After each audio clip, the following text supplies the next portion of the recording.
The draft is done. 32 teams got better, and despite what draft experts, media pundits, and talking heads say, every team is happy with the draft they just had. Now the real work begins as teams get ready for rookie minicamps, continued organized team activities, and mandatory June minicamp. We are 1 day away from May, which means the summer football schedule is officially here. Today, Neil and I will wrap up some draft talk, go over a few of the best practices for agents if you still have guys out there needing a spot, talk more on the scouting calendar, and get into a little bit of everything NFL and college football. Insight you will only get here on Scouting the League.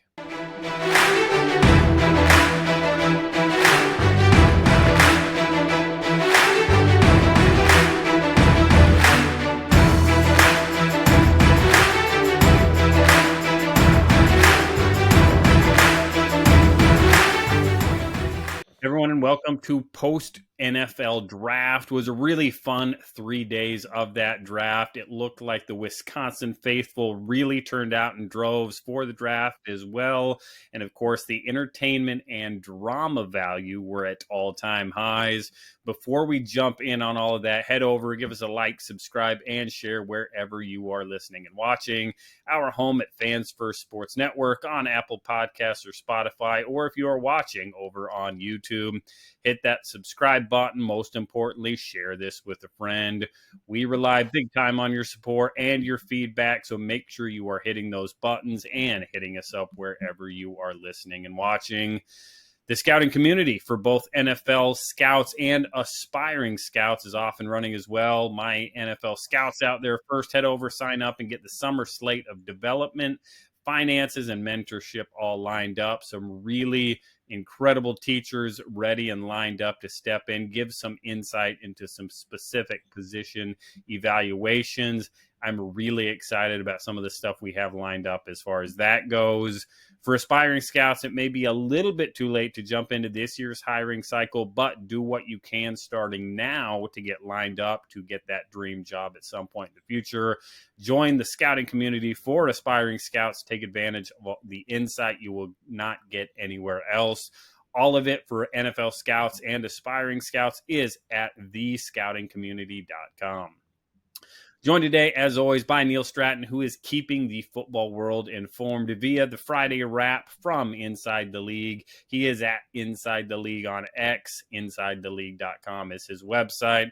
I, of course, Roderick David at RightStepADV on X. RSAFootball.com is my website. Neil, entertainment value at an all-time high this year. Right from the get-go, the Jaguars make a big move. The Mel Kiper, Shedeur Sanders situation, the Shedeur Sanders prank call situation, the Browns, of course, again, a really dumb decision by college kids. What were some of the big things, big takeaways that stood out to you day one, day two, day three of the draft this year?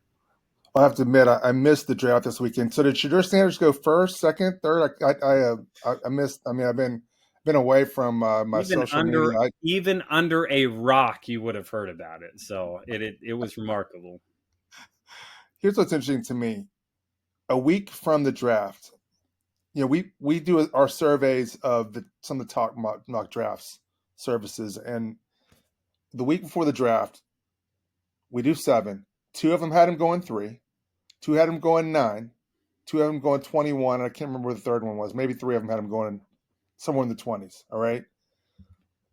I don't know. I go back and forth on whether these mock drafts have any value at all. I mean, I look at them as entertainment. All right. But I do think they get some insight from some people. But how did they miss that much? Was it because they were afraid to go against the pack? Did they hear some issues about the interview process, but they weren't comfortable being lone wolves? Was all of this, was it more of a couple NFL teams started passing on Sanders and others were emboldened too, and now we have a guy who really should probably have gone in the top 100 picks that wound up going in the 5th round? I don't know what the answer is, but I think that's part of the mystery that comes with the draft and one of the things that makes it interesting. I mean, what are your thoughts there, Roger? Yeah, no, I think it was I mean, we talked to multiple people. We had Eric at home on of NFL.com who, again, strongly viewed Shedeur as a round one guy. And again, there is an evaluation component that, again, we do our film evaluations, and that is a small piece of the puzzle if you're not sitting in a draft room.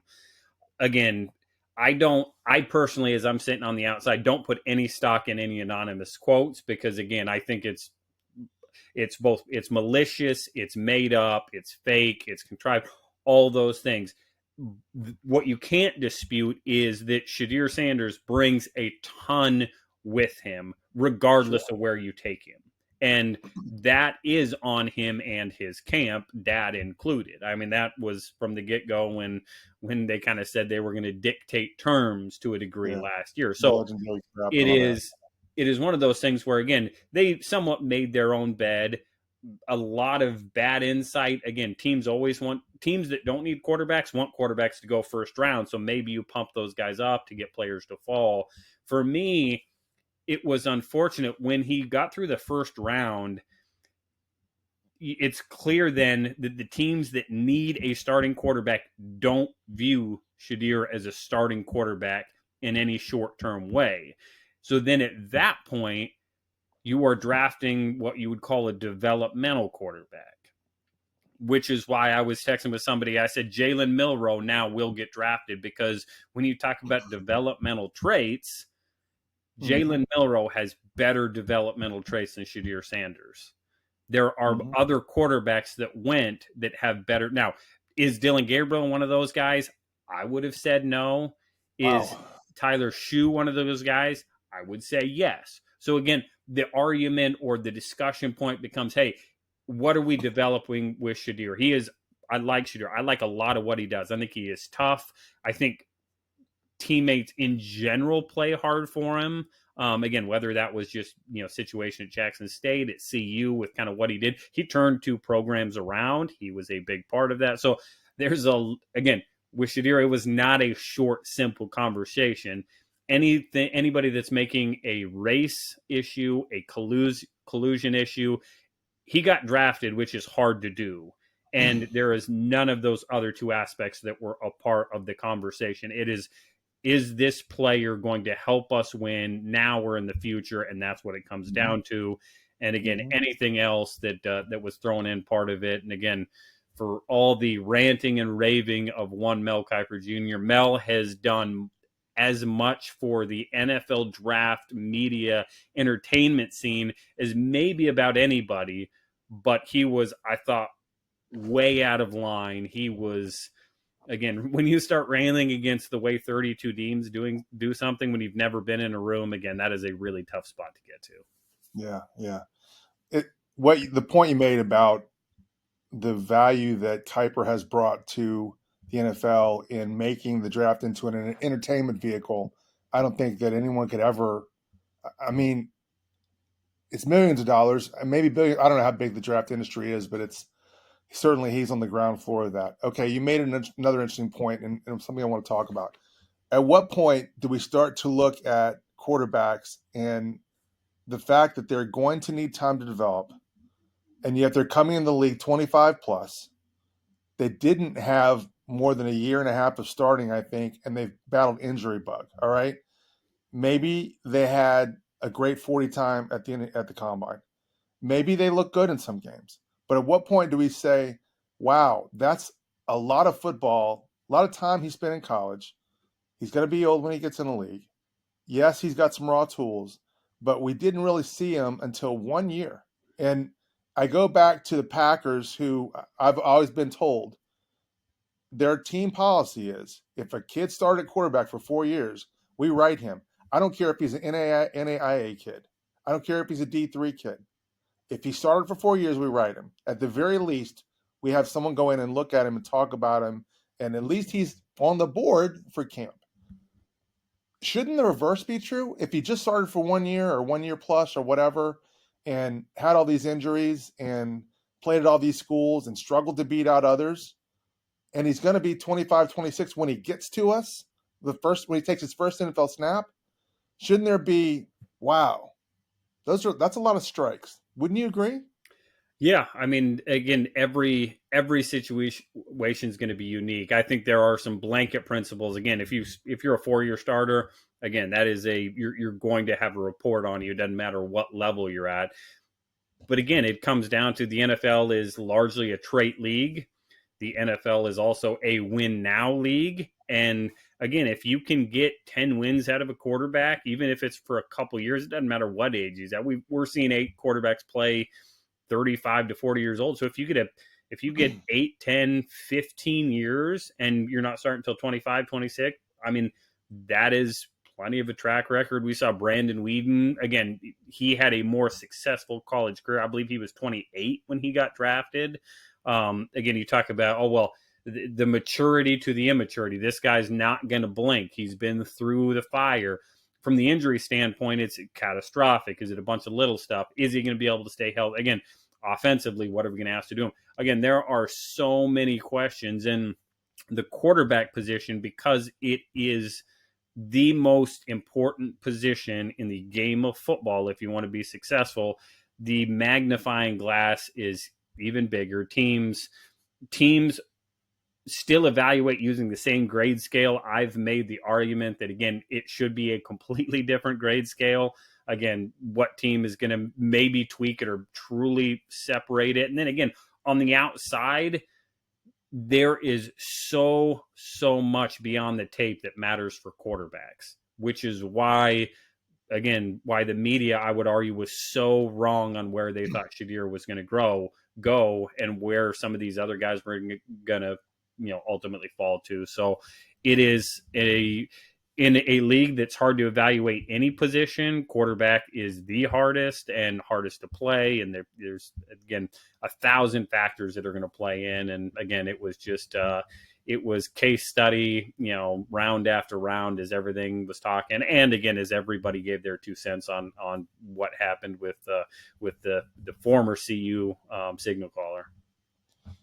We're just sitting here kind of riffing. We didn't plan to go down this road per se, but I think it's an interesting road. And I don't want to belabor the point. But off the top of your head, Roderick, and let's use the player you cited. Can you name a quarterback who started his NFL career after 25 who's been a big success in the NFL? Brandon Weeden wasn't. Chris Winkie wasn't. I mean, I don't know if you would consider Taysom Hill a quarterback. I don't. I consider him a running back. I don't know how old he was when he got here, but he was certainly young. I mean, Not many success stories when it comes to. I mean, I think it's better to be young when you come in as a signal caller. Correct me if I'm wrong. yeah, no, I agree. I think you would have to go back, and again, because of the way college football has changed, again, college football is undoubtedly the best way to develop and grow. Now, again, the number of changes with your head coaches and the transfer portal, again, all that is changing to where, again, the evaluation process, again, if you want to go back and talk about I like guys that came for the CFL. I believe Warren Moon was again older when he quote unquote got to the NFL, or Kurt Warner again is the outlier story, right? And it's a conversation I've had with agents is bet on, or most guys put your money on the fat part of the bell curve and play your percentages, and there's always the outliers, right? And that's what, so like, oh yeah, but this guy, he's small, he's productive, yeah, he's an outlier. Percentages say that he's not going to be successful. It's going to be hard to get a chance. And again, that is the case with quarterbacks. Again, I think about this process, this cycle. Again, Taylor Elgersma, Canadian football player, ends up at the Senior Bowl. I believe there were people that were saying all of a sudden, hey, this guy could be a first round mock player for NFL teams. He's a rookie minicamp guy. Again, the buzz, it got so hot on Taylor at the Senior Bowl time that again, random people are going to throw him in there and start talking, well, I heard a source, which again, that is what any of these mocks, any of these outside services, what we rely on, because again, no NFL team's going to put out good, reliable information unless it's for a reason to help them, which again is always the grain, more than grain. It's a spoonful of salt with anything even the well-connected sources, the Schefters, the Kuipers, the Jordan Reeds, the Bruglers, again, whatever sources they have, they're taking that information with a grain of salt. My player evaluation, this is what I'm hearing. How does it ultimately reconcile within itself? Okay, well, let me take a bat to this dead horse one more time, okay? Because you said, and I agree with you, it's a traits league, okay? No one's got better traits than Jalen Milroe. Can we agree on that? At Uh, quarterback in this draft class. uh, Running traits, athletic traits. Well, I mean, okay, maybe I don't know if he's got the strongest arm. It's a strong arm though. He's We got can a agree on that. he's got good arm strength. Is accuracy a trait? Well, accuracy, okay, we can debate that. But my point is the package that comes with Jalen Milroe, if it's a traits league, doesn't dictate that he's the fourth or fifth, third round. I mean, to me, he's end of one, early two at the worst, right? Am I wrong? Again, that's going to come down to how do you want to run your offense. And again, that's But well, okay. Well, I mean, we've got Lamar Jackson out there, and I'm not saying that they're a carbon copy of each other, but the traits are similar. I mean, there's a model for success there. I would even argue Josh Allen has a lot of similar traits. He's not the elite runner, maybe a little bit more on the arm talent, maybe not as much on the legs, but similar. And yet, here's a player that goes much later than I expected. And if I'm an NFL team, I probably would have pulled the trigger on him earlier. I'm not with an NFL team, but I'm playing devil's advocate here. But I think these are legitimate questions, yeah, especially absolutely. when you're talking about the most important position on the field and the difference he can make if everything goes right. Yeah. No, I mean, and that is absolutely the Jalen Milroe. I thought he would be the kind of guy that would sneak into the late first round, a la just like Lamar Jackson. Again, if you want to start drawing comparisons, that's the guy. Now, again, you're talking about anomalies. You're talking about guys that have beaten the odds now and won now multiple MVPs. Again, but never won, the big one. Again, can he play from the pocket in crunch time when he needs to? All those questions are what, NFL teams are talking about when it comes down to pulling the trigger on that player wherever they did. Seattle, I think Jalen Milroe's in a fantastic situation.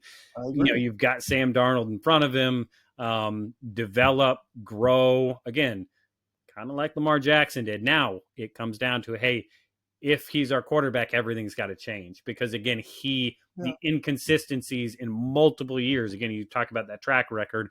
Jalen Milroe can win this way. Jalen Milroe has not shown that he can consistently win this way. All that plays into, hey, yeah, his traits in these areas are really special. His traits here, and it becomes a question of, how much can you improve accuracy? There are people that will die on the hill that you cannot improve accuracy. Right. You can Right. improve mechanics. You can improve this. You can improve that. You can tweak this. You can tweak that. But your accuracy is always going to be what it is. That's the team that NFL team. That's the thing that NFL teams debate on these guys. And again, which is why quarterback, again, for all the nonsense that Mel was disputing, quarterback is really, really, really hard to evaluate. Again, you hit everything right. Again, there's still that personal factor. You're drafting human beings. You're drafting guys that have a lot going on in their life. Things change, so it's gonna affect everything. So I'd imagine every radio show, every talk show is going to spend some time on Shedeur on that quarterback position this week. Again, Cam Ward is in a situation where all he had to do was sit and be quiet. And again, he's getting overlooked, which not probably the worst thing for quarterbacks, especially rookie quarterbacks who are going to be expected to start. He's ended up with some good weapons around him in this draft. Again, that Tennessee Titans team is going to certainly need to make some improvements to see the positive that they won on him. Let's get away from Shedeur. Let's get away from the quarterbacks. Again, we saw a first round where, again, there were, I would say, a lot of the names we expected to go went about where we thought they would. Maybe went to different teams than we expected them, but again, generally where we expected them to. One of the cool things, this year we had a couple first-time SRA agents with first-round players. That is not a common thing. It's typically dominated by our big agencies, what we'll get to. But again, couple agents that you want to shout out that, again, huge props to them. And again, gives hope to all these agents that are taking exam prep and getting ready for next year is, hey, it can be done. Well, there's Dan Scardino. Dan is with Sports Stars and was a key part of the recruiting of Tyler Warren out of Penn State, who we thought was going to be the number one tight end. I think most of the pundits we brought on liked him, even though Colson left him when I'm going higher. But Dan gets a lot of props for that. That's a big achievement. Should have done my homework. Warren, I think, did he go 16, 17, something like Like that? 16 to the Colts, I believe. Yeah, that's right. Great organization, great place to be, and that's going to work out well. And hats off to Dan. But I also especially want to give props to Forrest Lamp. Forrest, the former NFL offensive lineman, I should add. And but he initiated his recruiting of Will Campbell of LSU, the number 4 pick to the Patriots, all on his own. And now, once he was kind of down the road and had kind of established himself a little bit with Will, he was able to, he was represented by Eric Burkhart of Rock Nation back in the day when he was actually playing. And so he was able to kind of draw on Eric's experience and kind of have that, what I call big brother. But at the same time, Forrest, most of this was done on his own. And I've heard the stories of how it's all kind of evolved, and it's just a really impressive thing. And I think, whereas Dan, again, was with a pretty established agency, and that's the best way to go about this.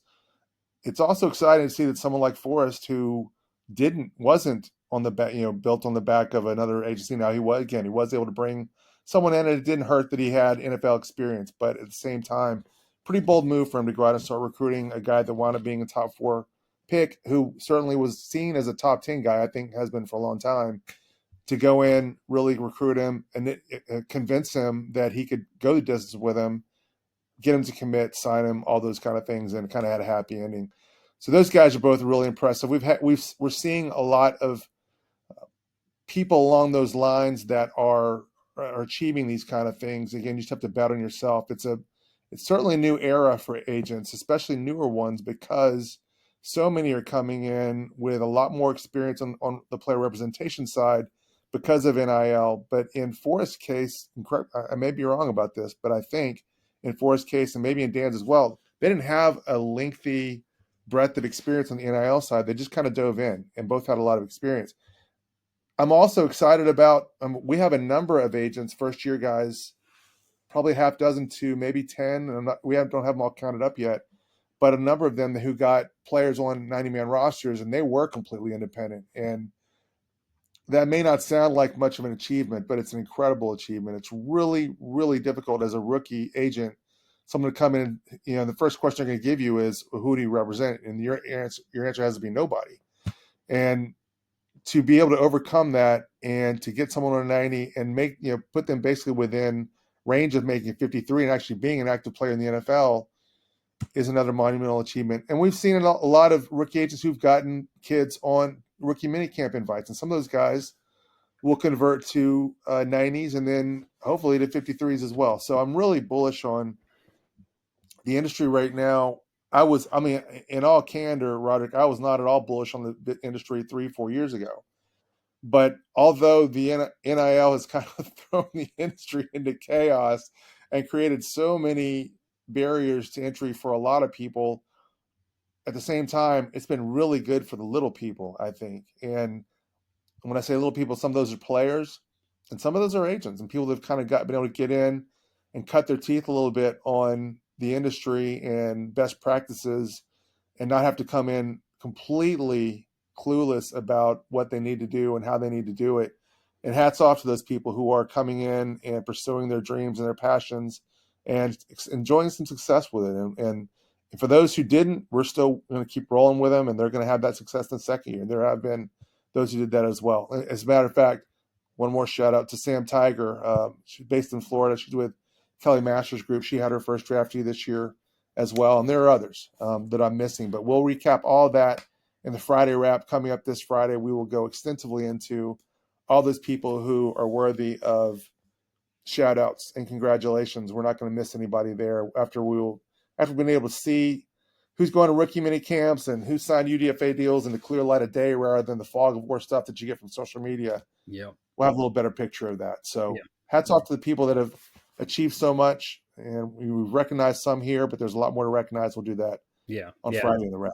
Yeah. And it's interesting, again, working with some in the agent sphere. It was interesting as it's been, as some of them have gone like first year agents almost, I don't want to say scrapping the NFL draft, but putting that on the back burner, thinking future, thinking, hey, I'm going to hit this NF or the NIL space really hard, knowing that my NIL guys this year are going to be my draft picks next year. So again, there's no wrong way to do it. And again, the NIL, it's changed everything. It's changed the way Yeah. some people operate. It's given, as you said, the little people, and that is said in all due respect, the little people that are out there that are doing it their way, a different way than some of these big agencies. Which, before we get to rookie minicamp stuff, you have your point calculator. We see some of the same big agencies and big training spots, big gyms.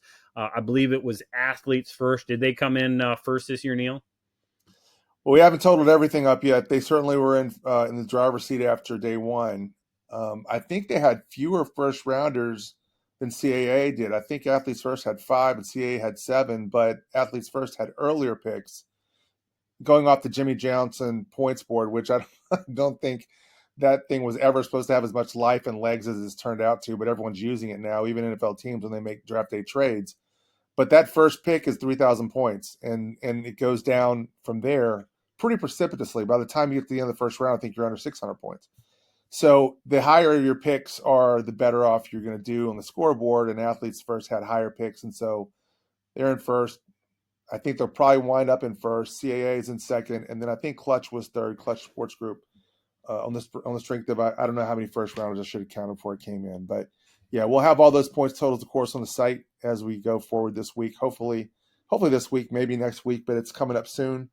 As far as trainers, Exos had another great year. I think their Arizona facility was in first place after day one.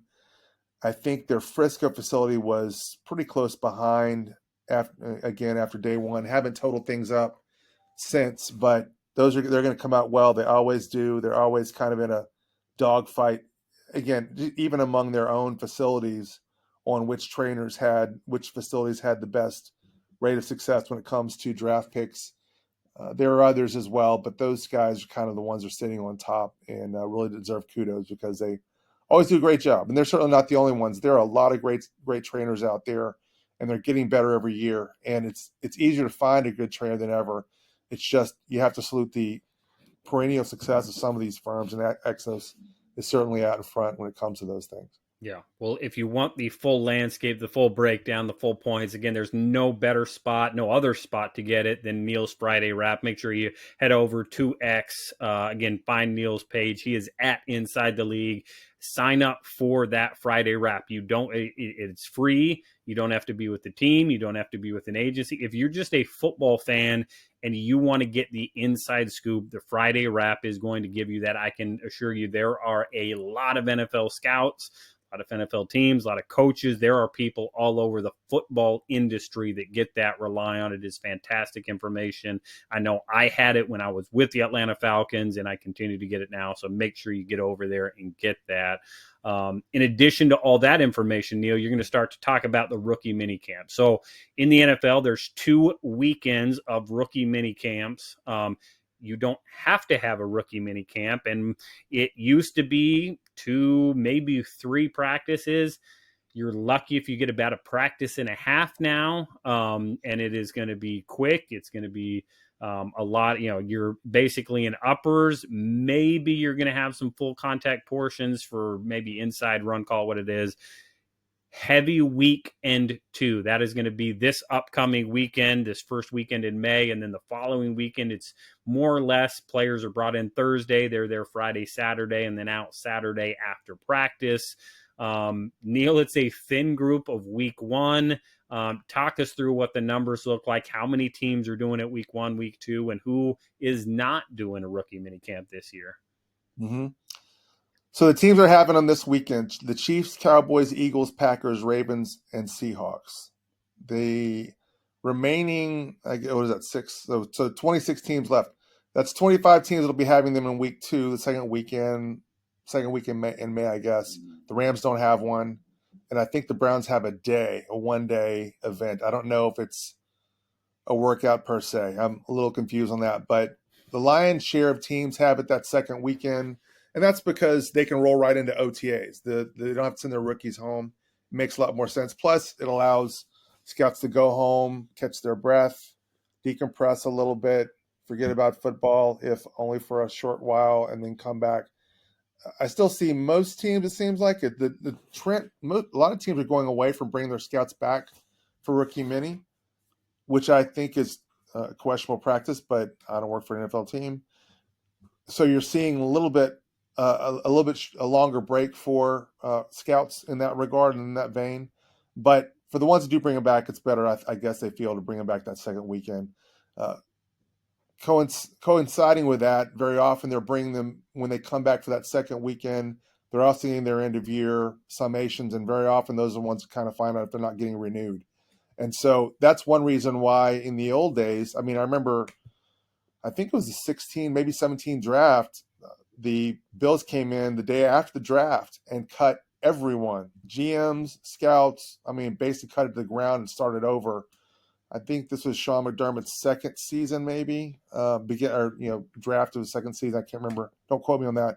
But we saw a lot more. The point is, we saw a lot more action really within 48 hours of the draft. And we still tell people pretty much when the draft ends is when the hiring and firing season starts. But we're seeing a much longer runway now because so many teams have gone to, we're going to bring our scouts back for second RMC. Then we're going to talk to them about what the plans are. We're going to renew them, if we're going to let them go after 1 year, whatever. And obviously the hot spots are the teams that have new and second year GMs. And so we're starting to have those conversations. Did a lot of texting yesterday with people across the league and kind of got a sense of where things are going. But it's still really early. A lot of teams, again, have kind of played their cards pretty close to the vest. And so we won't know for sure. But again, generally speaking, the hot spots are the teams that have the new GMs or that hire GMs last cycle. Very often, as you know, Roderick, some may not know, scouts are typically on a 2-year contract. And so some teams who are maybe a little bit more budget conscious would rather not pay a scout to not scout. And so they keep someone around even if he's not in their long-term plan. So we'll find out a lot about those teams in the next week to 2 weeks, especially, and then some of it will spool out later as we go forward. But there's certainly some chatter out there. The chatter is just going to build, and we'll be all over it and probably be talking about it on this in this podcast more than once over the next few weeks. Yeah. Before we get, and I give my 2 cents on the hiring and firing cycle with rookie minicamps, it could be completely anecdotal. It seems like numbers overall this year are down a little bit, not for players under contract. If your player was an undrafted free agent, and again, for those that are watching the transactions and seeing it out on Twitter and X and anywhere in their local stuff, if a player is an undrafted free agent, that means they signed a contract. They are on the 90-man roster. Teams have 90-man limits. I don't believe the international pathway programs are exemptions at this point, so they're going to be included in that. Most teams are going to get 290 or close to 90. So again, maybe as we talked about a couple weeks back, again, maybe a team sits at 88 knowing that, hey, we're going to make a move to or two. The other designation is you'll see that RMC tryout, that rookie minicamp tryout. These players are not under contract. They're basically signing a waiver to say, I want to come and show you that I deserve a contract. For a lot of these players, it is a true shot, a one more chance to prove why you should be under contract with our team. Again, in those cases, those players have really good practices. Maybe they're going to get another workout, maybe something else down the road. For some of these players, it is we need at least 11 on offense and at least 11 on defense to get through a practice, 2 practices. These are the way the numbers are going to fill out. Again, I remember I'm talking about high number in Atlanta. We had like 32 undrafted free agents and another about 15 or 20 tryout players come into Atlanta for 2 days of practice. On low end, you're at about 15 UDFAs, maybe 10 to 15, and you supplement with whatever tryouts. Tryout players are not under contract. They are there. They're going to get a good workout, going to have their chance in an NFL facility, stay healthy, do everything right. You may be on the short list for players coming down the road. Tryout numbers seem to be a little bit lower. Have you gotten any indication? Will we see anything like that come out in terms of, hey, what are overall tryout numbers looking like this year? It would be anecdotal for me as well. It's so hard right now. I mean, I don't think until maybe even tomorrow will I have a good sense. And we're taping this on Monday. I wouldn't say till maybe Tuesday that we'll have a good sense exactly of who's in and who's out as far as tryouts. And then, I comb through all the beat writers, hoping that someone will take a screenshot or a picture of the roster sheet that they had. I can't even get those from scouts, Roger. I mean, it's almost impossible. And then you go through and you got to filter out, well, which guys are UDFAs, which ones are the draft picks, which ones are street free agents, and then which ones are actually tryout guys. And such an important distinction. And I think that's one of the things, again, if you're listening to this podcast, you're probably kind of a nerd about this stuff, but even so, you may not know that UDFAs and tryout guys are completely different. I mean, I guess in a sense, UDFAs are going there to try out for the 53, but tryout guys are not even, they're going there to try out for the 90. Yep. And it's like having to win a lottery for a chance to win another lottery before you even get paid. And it drives me crazy a little bit. I know that social media is everything now, and no one ever pumps the brakes, but it drives me crazy when people put out there these glossy, fancy graphics on a kid who's just going in for a tryout. I mean, let the kid be a kid. Let the kid go out and ball out. Let's let him go out and take a shot. And if he doesn't make it, I don't know. I hope that the blowback is not worse for the kids that go and then have to answer the questions. Hey, I thought you were with the Titans or with the Falcons or whatever. Well, no, I went to a tryout. I didn't go with any expectations of making the team or certainly being, a superstar. They just invited me in to have another look and maybe put me on the short list when it comes to this summer when there's injuries or whatever. It's the NFL draft process is so poorly understood by so many well-intentioned people, but it's the one thing that I seem like I fight against the most is making people understand the difference between a UDFA and a tryout guy. It is a vast difference, even though they're both running around with a team shirt on for those 3 days in that rookie minicamp. And hats off to them. They get there. It's just the odds are really high, even for UDFAs. I don't even know if you can calculate the odds for, the guys like Malcolm Butler who go from tryout to UDFA, 253 to stardom. Not many make it that far. It's exciting when they do, but it's pretty rare. Yeah, absolutely. It is, again, the next opportunity. Most of these guys that are tryouts, again, it was everything that they could do under the sun to perform at their pro day. Maybe it was an all-star game before that. Maybe it was a local day. Again, it is just the next one where it's one bad day, one bad practice, one bad rep, and that could be it for your NFL life, your NFL future, which, again, that is the nature of the NFL. It is the elite of the elite. We know that. We all understand that in this business. For agents, it can be a tough pill to swallow. For some of these guys, multiple-time SEC All-Conference players that have gotten distinguished honors, that went to all-star games, and yet they're sitting at home trying to get a rookie mini camp tryout even. And again, it is tough. You get your UDFA signed, you get your tryout players placed one weekend, maybe both weekends if you're lucky. It's a tough spot to be for those agents.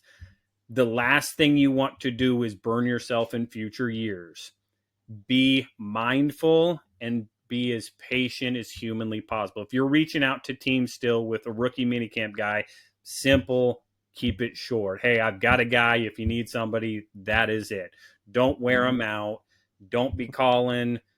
Again, the other part is who you're talking to. Now, you're probably talking to maybe a college director.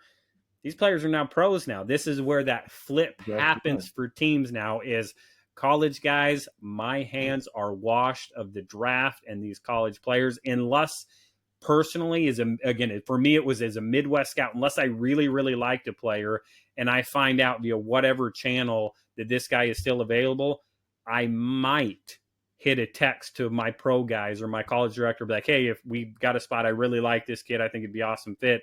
More often than not, it's going to be, hey, our pro department's handling it now. So again, your contact list better grow a little bit.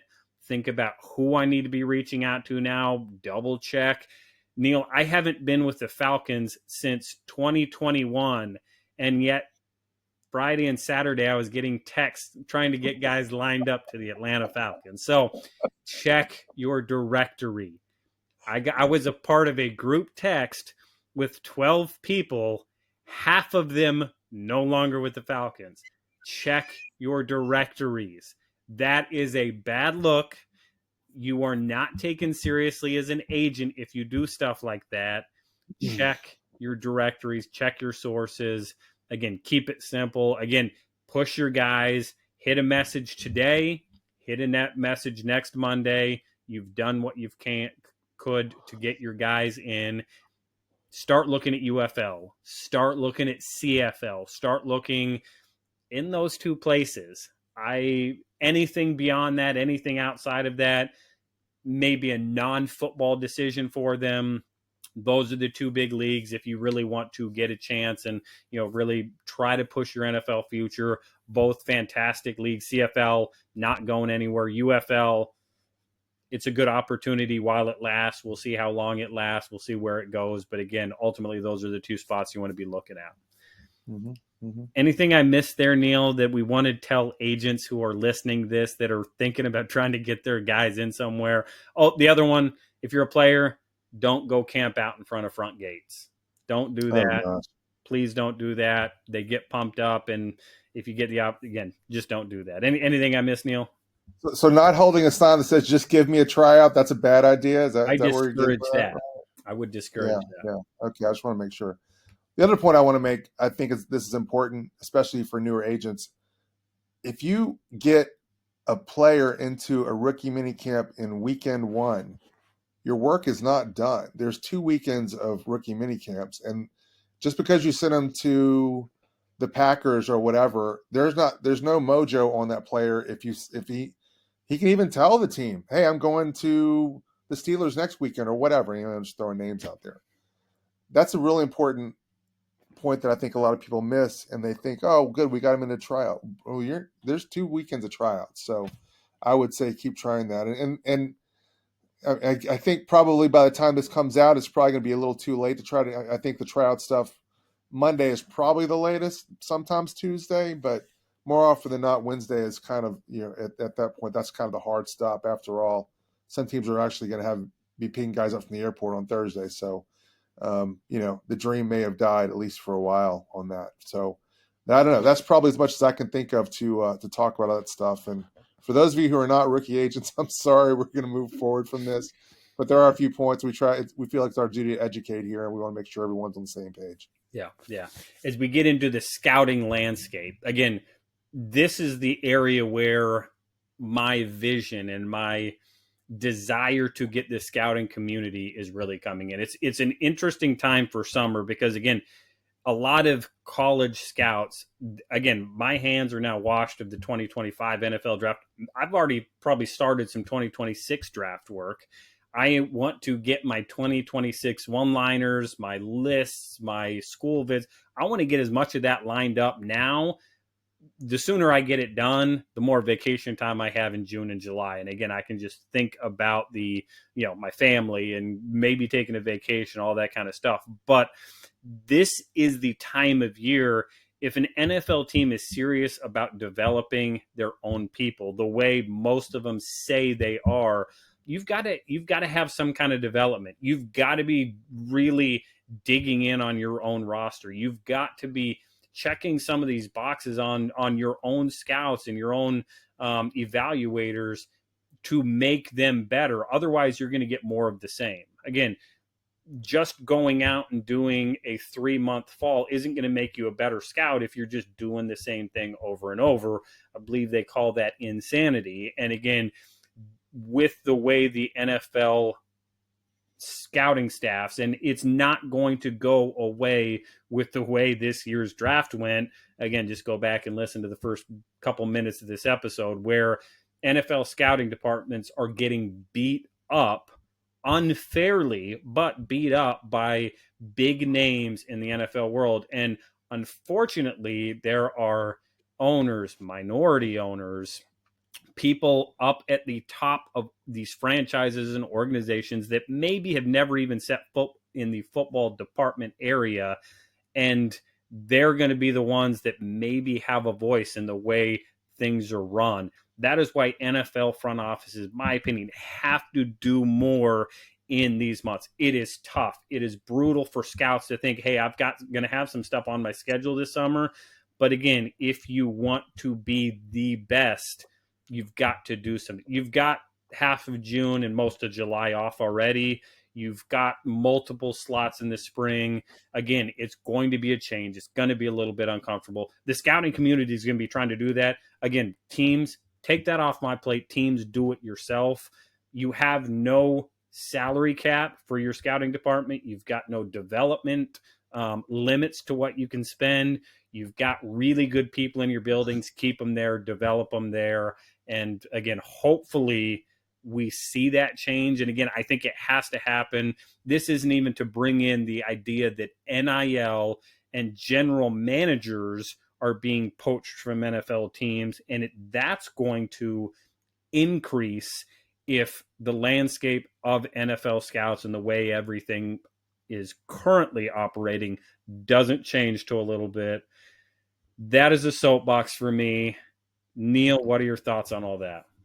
Well, I mean, yeah, of course, it's those are all important facts. I think one of the revelations of Value Picks, my recent book that we've talked about a little bit recently, was that the first round pick is often called the owner's pick, and they do. I don't want to say they're heavy handed, but I think they do have some impact on who is selected. And then you even talk about there's a player, the player Jakeem Grant, who was drafted by the Dolphins in 2016. Apparently, Mr. Ross was a big fan of his as well, and I think that's because he heard about the 40 time in Lubbock, and that got him excited, and all those kind of things. One thing led to another, but the point is, it still was a good pick.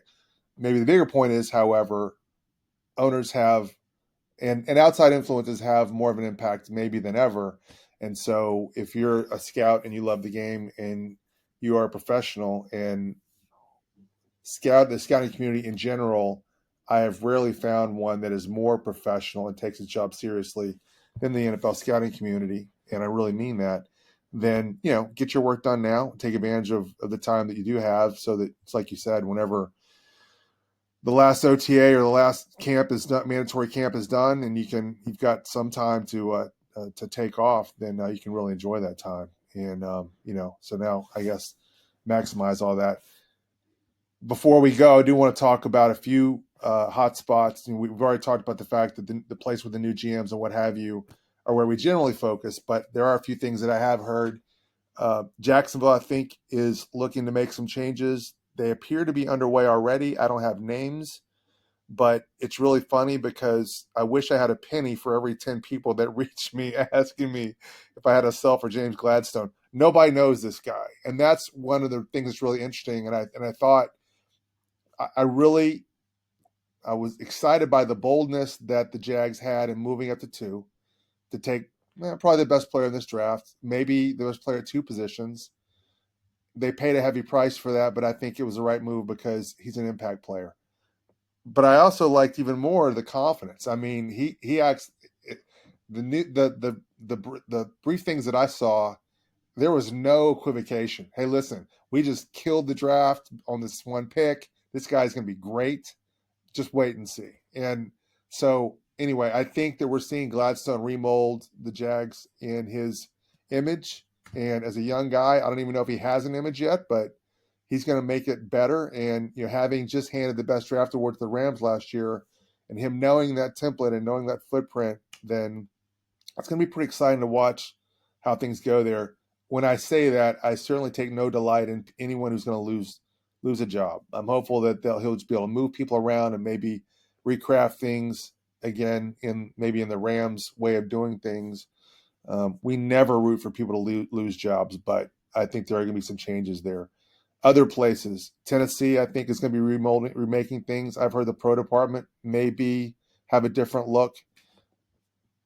The latest I've heard is the Raiders are bringing in a really impressive name, probably for a senior role. That's as specific as I can be right now. But it is a scout that I think has won the BART list every single year we've handed it out. And that's a monumental achievement, not because of anything that I've done. As I always say, I just count the votes, but he's a tremendous evaluator, and he's going to be a big addition to the Raiders if that does happen. And then we've got a couple of teams. I've heard that the Cowboys may do some restructuring. That's a little surprising just because they have become such a stable organization in the front office. It's not very, very often that anyone gets out of there.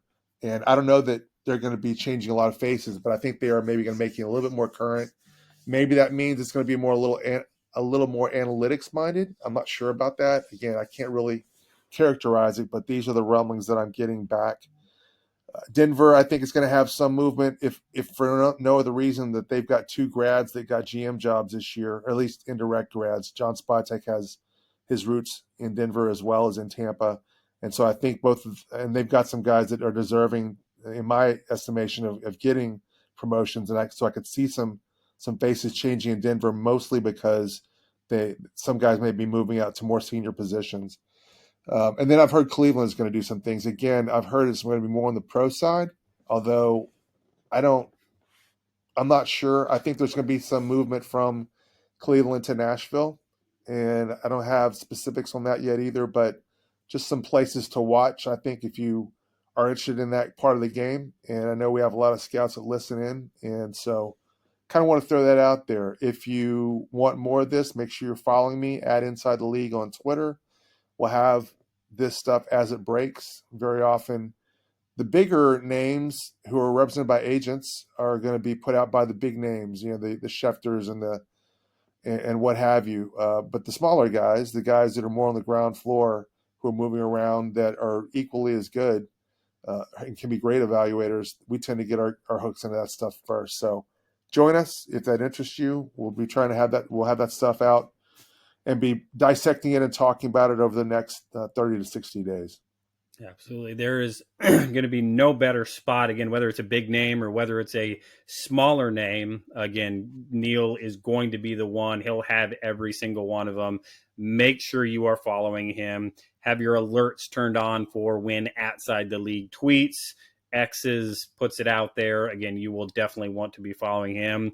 While you're at it, give me a pity follow as well. I am at RightStepAVV. I'll probably be retweeting everything Neil says because that is not my landscape. That's not my purview, but that is where I am going. That's the first stop. Again, at Inside the League is where you can find it. Again, Neil and I love talking ball. We're going to be here for the slower summer months. Again, while it's slower in some ways, there's still plenty of football going on this summer. Again, hirings, firings, changes, agent exams as they're getting prepped, NIL, again, the spring portal getting all settled, new college GMs perhaps getting hired. There is no downtime. Oh, and also, as somebody comedically stated, there was an announcement for a schedule announcement that'll happen, later on this summer. Again, only the NFL can announce when they're going to announce the schedule. I mean, it is unbelievable. It's good for Neil. It's good for me. It's good for football. It's good for all of us. So make sure you are here listening to Scouting the League, watching Scouting the League, wherever you are at, whatever area of football you are in. Make sure you're checking us out. Join us every week. We are Scouting the League. Agents, before we go, make sure you go check out Agent Live 360. It is at agentlive360.com for everything you need for your agency, from players to coaches, managing profiles, tracking invoices, sending invoices, getting paid, keeping up on every element of your entire agency. Notification emails, file folder storage, ROI, transactions, invoices, calendar, contracts, teams, reps, everything all in one spot for you. That is Agent Live 360. Hop on, request a demo. Yours truly will hop on, walk you through it. I can promise you we will talk some football as well. Sign up now with code TRIAL90 for a 90-day, 3-month trial at just $10 a month for Agent Live 360. That's at agentlive360.com. Go check it out now.